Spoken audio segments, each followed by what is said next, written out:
Car doctor back with another patient here is dead and they parked it in the wrong spot. That's my area over there.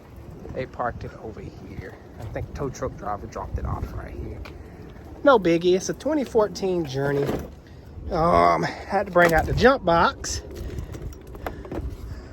because the battery is completely dead. So if I can get, there we go. Let's see where she starts. Now, the patient complaint is some about an ETC light, and I have a bad battery connection. So let me fix that real quick because I may need two hands. All right, finally got the jump box on it. Let's see if she'll start.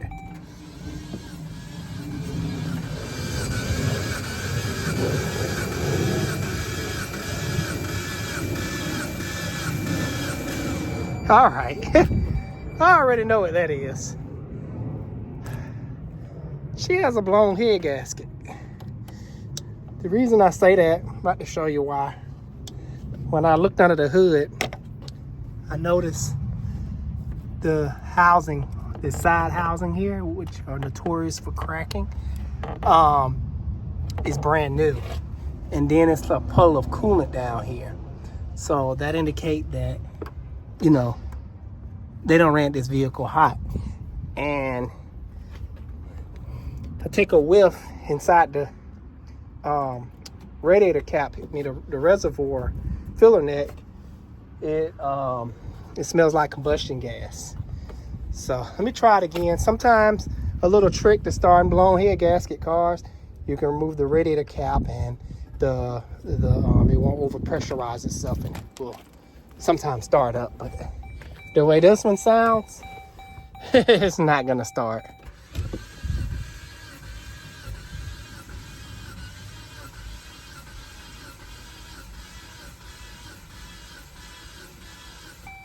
It wants to.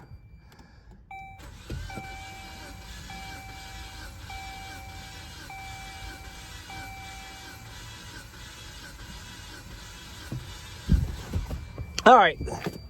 So the next thing we can do to verify this is do a compression check. I already know what the outcome gonna be, but just so I can tell the customer something and have evidence of low compression, we're gonna do a compression test, and I know it's gonna show up low, but here we go. Let's see what it does. It may surprise us. Let me go grab my compression gauge. All right, so the first thing we're gonna do is not tighten the bolt, but loosen it, the coils.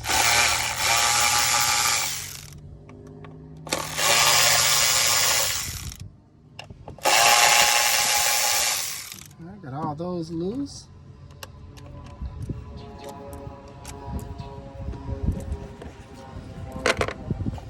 Should be able to just pull these off and put them to the side here.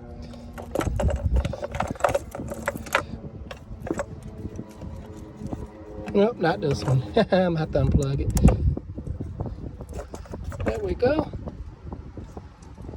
Look a little strange. Looks burnt. It is burnt. This thing has gotten very hot. Where you want me to plug it in? All right, so we're gonna pull out all the plugs. If I can find my adapter. It's kind of hard to work with one hand, but I'm making it happen. And I don't feel like going to get my head camera, so I'm just gonna one-hand this thing today. Man, these plugs wasn't very tight at all.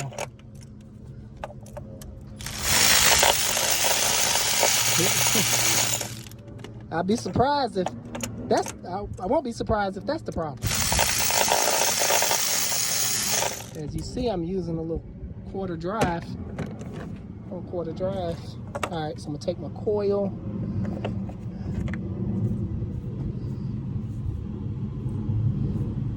A little wet. Smell like fuel.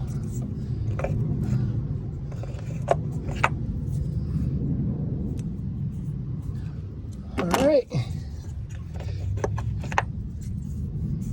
What kind of plugs they using? Auto crap. Why, man? Why? Use good plugs, good people. Use good plugs. What I would prefer for this engine, you can put pretty much NGK in everything. So that would be ideal for this car. So we're gonna check number one cylinder first. If my tool go down on there. All right. Let's turn it on. Make sure it's on PSI. Yep. Put it in the window so I can see what's going on. This hood is aluminum. It doesn't want to stick. So this is what good mechanicing is all about. Actually doing the checks.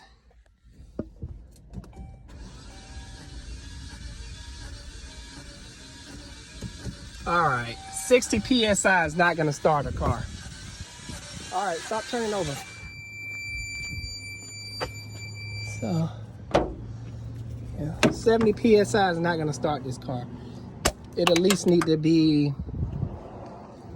if I remember correctly, 140 or above on this particular engine.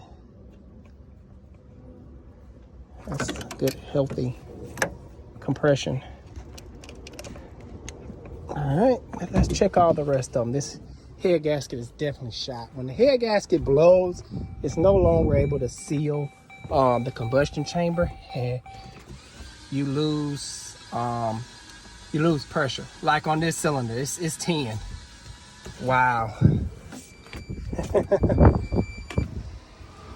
This thing we're never gonna start. And that's why the spark plugs are wet, because it's just not any combustion going on inside the cylinders.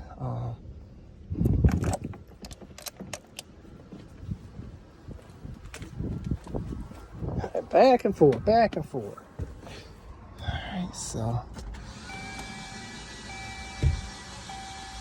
I don't know if you can see that, but I think that one was 0. So it seems like these two middle cylinders, 2 and 3, are completely shot out. You know, the head gasket is completely blown. So last one.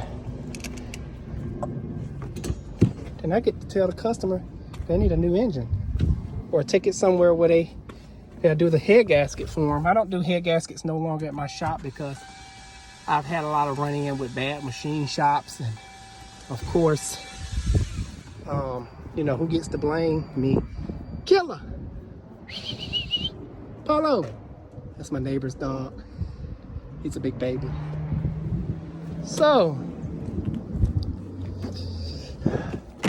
1 PSI or 1.5. Man, this engine is shot. So what I recommend for this patient by Diagnostics is a new heart transplant. Where they gonna get the heart? I don't know. They're gonna have to be put on the waiting list. Oh man, I hate giving bad news. But hey, it is what it is. Guys, if you own any car, I always tell all my customers, pay attention to that temperature hand. If you're not sure what the temperature hand looks like, I'm about to show you right now.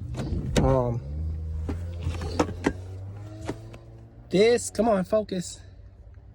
This is your temperature hand.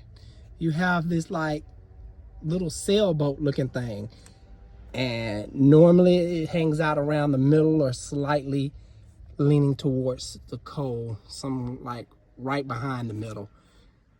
If it gets in that H zone or somewhere near, it's trying to go up there near that H, just pull over. You can save yourself a big headache. You can turn a $100 problem into a $1,000 problem.